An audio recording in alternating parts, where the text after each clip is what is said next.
Mana shu nasos. Mana zapaskani ichiga joylab beraman deb xolos. Pastga mana shu kompressorni joylab beradi xudo xolasa. Mana rashidni vakuum hamga joylab berdilar mana shu ichiga mana. Antikulchatorini qo'yib, mana nasos. Nasosdan pastga bitta kompressor qo'ydilar. Uni to'ldirib yuradi pastdan. Ashlangalarni o'zi chiqarildi, bu yoqqa bo'ldi. Hozir ishlatib ko'rsatamiz. Shunda o'laymiz.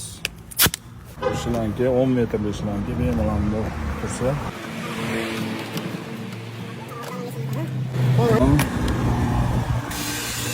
Juda tez to'ldiradi.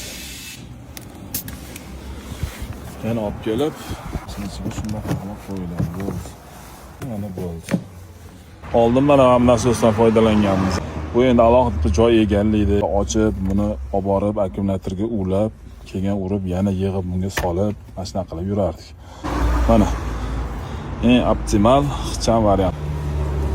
Bu o'zi asosan nimaga kerak? Bu biz ani 1.5 ga tushirib buni 2 qilib olish, uni vulkanizatsiyada ham qilib yuboramiz, u muammo emas. Bu asosan nimaga kerak? Vulkanizatsiya yo'l cho'llarda yoki tog'larda qolib ketilganda, balon yorilib qoladigan bo'lsa, ham havo qo'yib yuboradigan bo'lsa, shunda bitta moy suriladi, joyida shunda ishtirib ketsa bo'ladi. Rashidning bakda 11-12 atmosfera turadi. Keyin uni bitta anaqa damlena bilan urganda ishirib beradi. Mana bu ish qila olmas edi.